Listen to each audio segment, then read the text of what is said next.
Terima kasih Anda masih bersama kami di Berita Banten, dan bagi Anda yang baru saja bergabung, kami hadirkan kembali 3 berita utama pagi hari ini. Kericuhan warnai dialog terbuka pasangan Ganjar Mahfud.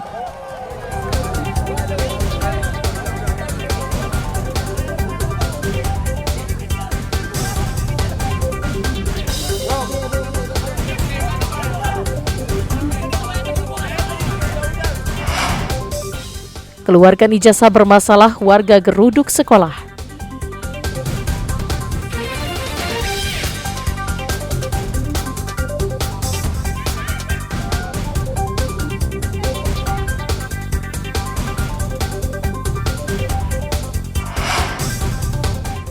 Terganggu limbah rumah sakit, warga gelar unjuk rasa.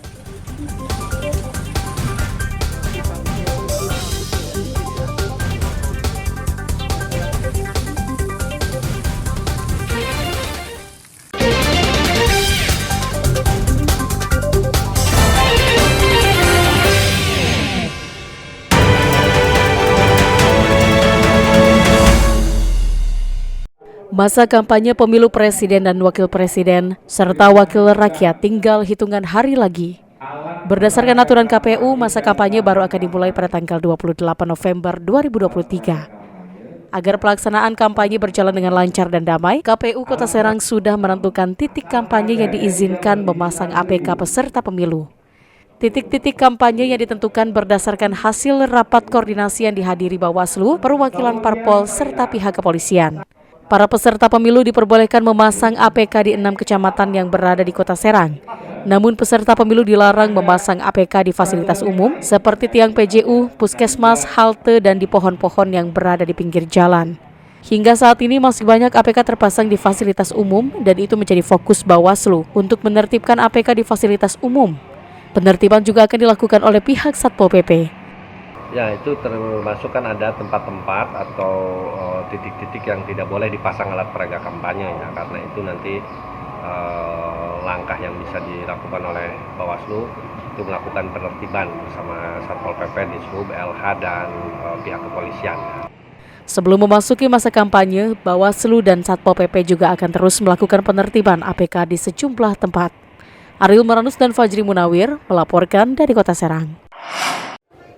JK Saragih, atlet Indonesia, baru saja mengharumkan nama bangsa di pentas dunia. Atlet fighting ini tiba di tanah air. JK Saragih baru saja menorehkan sejarah baru di ajang Ultimate Fighting Championship di Nevada, Amerika Serikat, setelah berhasil menang KO melawan Lucas Alexander asal Brasil. Dengan waktu 91 detik, sang lawan berhasil dirobohkan di atas panggung oktagon.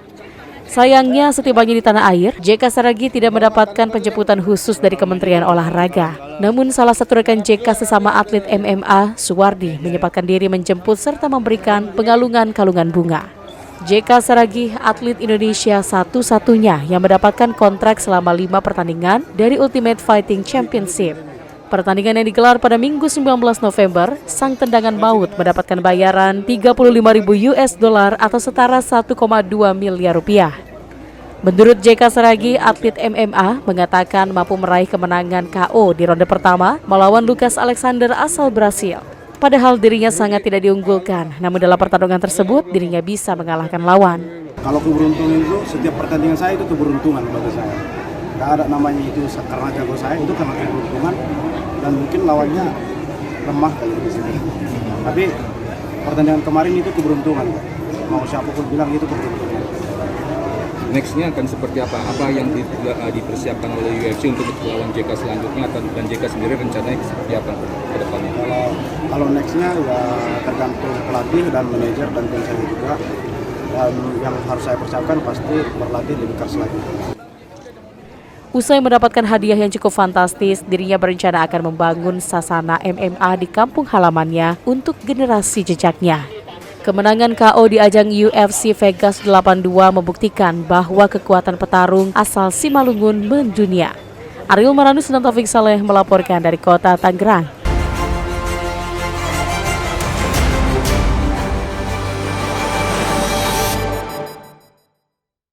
Kecelakaan yang melibatkan 4 unit kendaraan terjadi di Jalan Raya Serang, Banten, Kelurahan Unyur, Kota Serang. Kejadian kecelakaan tersebut melibatkan 1 unit kendaraan roda 4 dan 3 sepeda motor. Kejadian bermula ketika mobil jenis minibus yang dikemudikan oleh AG melaju dari arah Serang menuju Banten Lama. Di tempat kejadian diduga pengemudi kurang berhati-hati dalam mengendarakan mobilnya. Tepat di depannya terdapat 3 motor sehingga tertabrak hingga pengendara motor terpental hingga membuat salah seorang pengendara motor meninggal dunia, sementara 2 pengendara lainnya luka-luka. Dalam kejadian tersebut, mobil oleng hingga terperosok ke sawah dan mengakibatkan 1 warung warga mengalami kerusakan. Indonesia masih menjadi surganya penyeludupan narkoba. Kali ini Mabes Polri dan Bea Cukai menggerebek tempat clandestine laboratory methamphetamine atau laboratorium pembuat sabu-sabu di apartemen Bandara City di Jalan Prancis Dadap, Kosambi, Kabupaten Tangerang. Penggerebekan laboratorium sabu-sabu ini berawal adanya kiriman serbuk ketamine dari Jerman tujuan Batam menuju jalur udara.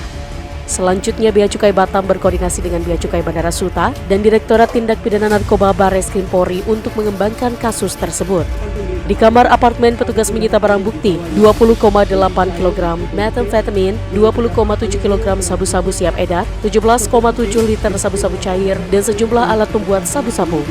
Selain itu, polisi juga menangkap 2 warga negara Cina berinisial SN dan ZY yang merupakan pembuat sabu. Dalam kasus ini, petugas mengejar 3 warga Cina dan Indonesia yang berperan sebagai pengirim dan pengendali sabu-sabu. Balita berusia 4 tahun di Babakan, Kota Tangerang menjadi korban penganiayaan dan penyekapan yang dilakukan ibu tirinya. Korban mengalami luka di sekujur tubuhnya, seperti luka lebam akibat hantaman benda tumpul dan luka cakar di wajah. Korban diketahui baru 1 bulan tinggal di rumah kontrakan tersebut bersama ayah kandung dan ibu tirinya bernama Renias Vervinata. Sebelum pindah, korban juga diduga sudah mendapatkan penganiayaan. Keluarga ini pun tidak melapor ke pengurus lingkungan. Kecurigaan adanya penganiayaan ini diketahui oleh pemilik kontrakan sehingga warga mendobrak pintu kontrakan. Assalamualaikum warahmatullahi wabarakatuh. Kami umumkan ke RT RW apabila ada masyarakat memasukkan partai lain daripada Partai Demokrat, kami mohon kalau masyarakat memasukkan partai yang menyamai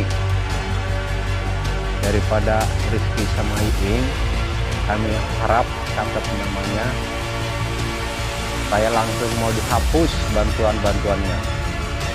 Kami mohon pada RT RW harap tegas, jangan sampai lolos, jangan sampai ada yang masuk. Sebuah pesan suara yang diduga suara salah satu kepala desa di Kabupaten Pandeglang viral di media sosial. Dalam rekaman suara tersebut terdapat himbauan kepada ketua RT dan RW agar mencatat warganya untuk mendukung partai tertentu dan memilih salah satu caleg. Kepala desa tersebut juga mengancam untuk menghapus bantuan ke warga jika ada yang memilih partai lain, serta larangan membawa masuk partai lain ke desa tersebut. Ketua Bawaslu membenarkan pesan suara tersebut beredar di media sosial, namun Bawaslu belum dapat memastikan pesan suara tersebut berasal dari kepala desa atau bukan. Tim Bawaslu sudah diterjunkan untuk mengecek kebenaran kabar tersebut dan sudah mengantongi salah satu terduga kades pembuat pesan suara itu. Ya, informasi tadi mengakhiri berita Banten pagi hari ini. Saya Rusdi Maulana mewakili kerabat kerja yang bertugas mengucapkan terima kasih, selamat pagi dan sampai jumpa.